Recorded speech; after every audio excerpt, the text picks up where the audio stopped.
नागपूर विभागामध्ये 6 जिल्हे आहेत. नागपूर, वर्धा, भंडारा, गोंदिया, गडचिरोली आणि चंद्रपूर. आपण जर या विभागाचं बघितलं तर याच्यामध्ये 4 प्रमुख पिकं आहेत, ज्याच्यामध्ये भात आहे, कापूस आहे, सोयाबीन आहे आणि तूर आहे. आपल्या विभागाचं जे सरासरी क्षेत्र आहे ते 19,14,000 हेक्टर आहे आणि यावर्षी आपण जवळजवळ 20,11,000 हेक्टरचं नियोजन केलेलं आहे, ज्याच्यामध्ये कापसाचं क्षेत्र आहे जे प्रस्तावित आहे ते आहे 6,39,000, सोयाबीन आहे 2,92,000. भाताचं क्षेत्र आपल्या विभागामध्ये सर्वात जास्त आहे तर त्याचं नियोजन केलेलं आहे आपण 8,80,000 आणि तूर जे आहे त्याच्यानंतर चौथं मुख्य पीक त्याचं 1,73,000. अशा प्रकारे 20,11,000चं नियोजन आपण आपल्या याच्यामध्ये केलेलं आहे. त्यासाठी जे बियाणं लागणार आहे सगळे पिकं मिळून ते लागणार आहे 2,98,164 क्विंटल. आणि सध्याची आपण सगळ्या कंपन्यांकडून सभा घेऊन डीलरकडून माहिती घेऊन जी हे केलेले आहे तर आपल्याकडे मुबलक प्रमाणात सध्याच्या परिस्थितीमध्ये बियाणं उपलब्ध आहे ते आहे 3,28,726. म्हणजे 2,98,000 जे क्विंटल आपल्याला पाहिजे त्याच्या अगेन्स्ट 3,28,000 क्विंटल बियाणं आपल्याकडे उपलब्ध आहे. त्याच्यामध्ये कापसामध्ये सुद्धा अडचण नाही, सोयाबीनमध्ये नाही, धान आणि तुरीमध्ये सुद्धा नाही आहे.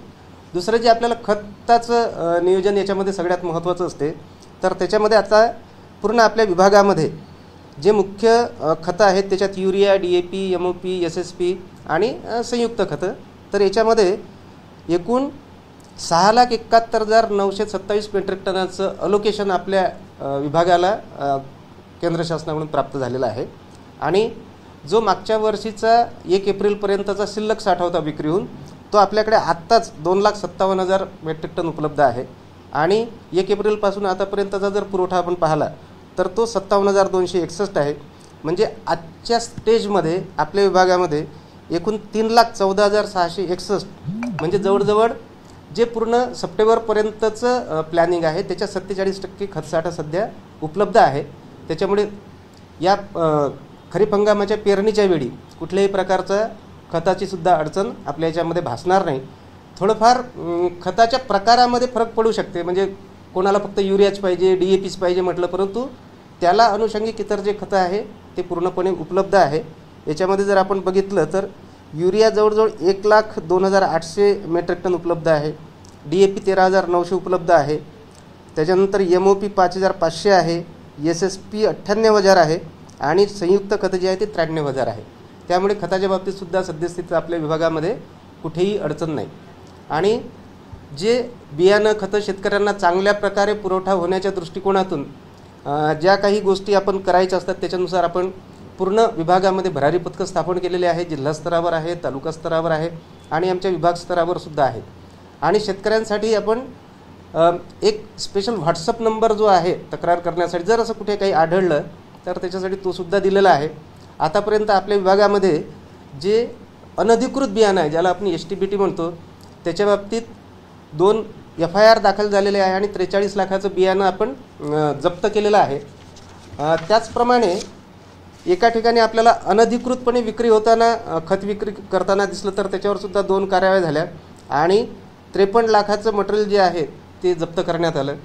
कुठल्याही प्रकारे शेतकऱ्यांपर्यंत फ्युरियस मटेरियल ज्याला आपण म्हणू की जे चांगलं नाही, क्वालिटीचं नाही आहे असं मटेरियल शेतकऱ्यांपर्यंत पोहोचू नये याच्यासाठी विभागामधून योग्य प्रकारे नियोजन करण्यात आलेलं आहे.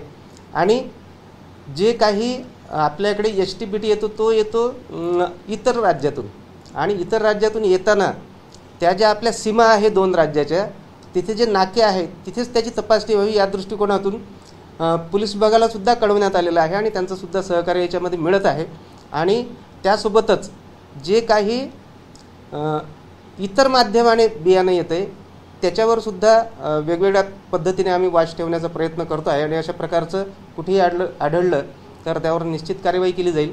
त्याचप्रमाणे या निमित्ताने माझं शेतकऱ्यांना सुद्धा आव्हान आहे की हे जे अनधिकृत बियाणं आहे हे चांगलं आहे किंवा ते वेगळ्या तंत्रज्ञानाचं आहे असा कुठलाही विचार करून तशा प्रकारचं बियाणं घेण्यासाठी प्रयत्न करू नये. कारण ते बियाणं निश्चितपणे ज्याचं बिल मिळू शकत नाही तुम्हाला किंवा ज्याचा सोर्स माहीत नाही अशा ठिकाणावरून ते आलेलं असते. त्याच्यामुळे पुढे जर ते शेतात पेरल्यानंतर 5-6 महिन्यांनी तुमच्या लक्षात आलं की हे बोगस बियाणं आहे, त्याच्यामधून उत्पन्न मिळालं नाही तर कुठेही तक्रार करता येत नाही. म्हणून माझं या निमित्ताने शेतकऱ्यांना सुद्धा आव्हान आहे की अशा प्रकारच्या बियाण्यापासून दूर राहावं. जे बियाणं आहे ते अधिकृत विक्रेत्याकडूनच, परवानाधारक विक्रेत्याकडून खरेदी करावं. त्याची पक्की पावती घ्यावी. त्याचं बियाणं पेरताना ते जे बिल आहे आणि त्याचं जे पॉकेट आहे ते सुद्धा जपून ठेवावं, जेणेकरून पुढे चालून जर अडचण निर्माण झाली तर आपल्याला शासकीय कार्यालयाकडे तक्रार करता येते त्या कंपनीविरुद्ध आणि त्याच्यावर कारवाईसुद्धा करता येते. याच्यावर कारवाई करण्यासाठी आपण भरारी पथकाचा उल्लेख केलेला, किती भरारी पथकं असतील सहसा विभागामध्ये आणि जिल्हा स्तरावर? नाही, आता बघा, प्रत्येक तालुक्याला आहे. आपले जवळजवळ 63 तालुके आहे, म्हणजे 63 तालुक्याला 63 भरारी पथकं आहे.